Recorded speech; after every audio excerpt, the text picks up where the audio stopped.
আমি যখন প্রথম ওয়েবসাইটে দেখতে পাই যে আমি মেধাক্রমে ৭৬, আমি চিন্তা করছিলাম এটা কি আসলেও নাকি আমি ভুল কিছু দেখছি। স্বপ্ন পূরণের যে আনন্দের অশ্রু, ওইটা বোধহয় আনন্দের খুশির চেয়ে অনেকটা বেশি দামি। জুনিয়রদেরকে একটা কথাই বলবো, তোমরা যেটা স্বপ্ন দেখছো, যেটার জন্য আগাচ্ছ, সেটা নিয়ে লেগে থাকো। সারাদিন পড়া বা সেটা কখনো ভালো না, যতক্ষণ পড়ছি সেটা যেন ইফেক্টিভ হয় এবং আমাদের স্বপ্ন পূরণের জন্য বা আমরা যে লক্ষ্যে পৌঁছাতে চাইছি সেটার জন্য যেন কাজে লাগে।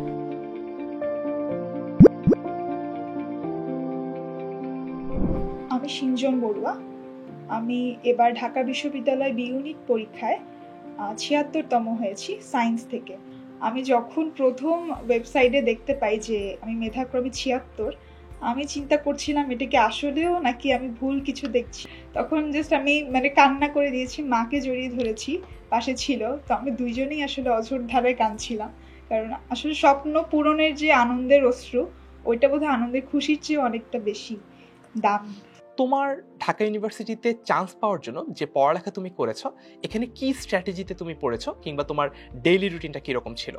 কোনো কিছুর জন্য আসলে স্বপ্ন দেখতে হয়, সেটার জন্য এগোতে হয়, শ্রম দিতে হয়। তো আমি মনে করেছি যেহেতু ঢাকা ইউনিভার্সিটি আমার বরাবরের স্বপ্ন ছিল, তো আমি এটার প্রতি কনসিস্টেন্ট থেকেছি এবং 10 মিনিট স্কুলের আমাদের মেন্টর বা স্যারদের, টিচারদের সবার যে গাইডেন্স, সেটা আমি ফলো করার ট্রাই করেছি। তারা যেভাবে পড়তে বলতো, যেভাবে আগাতে বলতো, এবং আমার মনে হয় যে প্রতিদিন যে লেকচার শিটগুলো দেওয়া হতো সেগুলো আমি ডেইলি পড়ে রাখতাম এবং কমপ্লিট করে রাখতাম, যাতে পরের দিন আমি সেই পড়াগুলো কমপ্লিট করে পরীক্ষাটা দিতে পারি।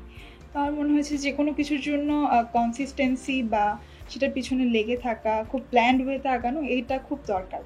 তারপর আমি আরেকটা কথা বলি, ও যখন এইচএসসি পরীক্ষা দিয়ে দিল, তার আগে থেকে আমি বেশ কয়েকজনকে বলেছি আমার মেয়ের জন্য একটু ঢাকা ইউনিভার্সিটিতে পড়ে, এরকম সিনিয়র কেউ যদি টিচার পাওয়া যায় আমি পড়াতাম। কিন্তু আমার আসলে দুর্ভাগ্য, আমি কারোর হেল্প পাইনি। একমাত্র হেল্প এই 10 মিনিট স্কুল। আসলে আমার মেয়ের এই এতটুকুতে আসা, যে ঢাকা ইউনিভার্সিটিতে পা রাখাটা আপনাদেরই অবদান। তুমি যেহেতু ঢাকা বিশ্ববিদ্যালয়ের ৭৬তম হয়েছো, নতুন একটা সিচুয়েশন, নতুন একটা অভিজ্ঞতা। অনেক জুনিয়ররা তোমার কাছে নতুন করে জানতে চাইবে যে আপু কিভাবে পড়বো, দিনে কত ঘন্টা পড়বো। এটার কোনো উত্তর কি তুমি স্পেসিফিক্যালি দিবে কিনা, যে দিনে কত ঘন্টা পড়তে হয় ঢাকা বিশ্ববিদ্যালয়ের টপ 100-এ যদি চান্স পেতে চাও?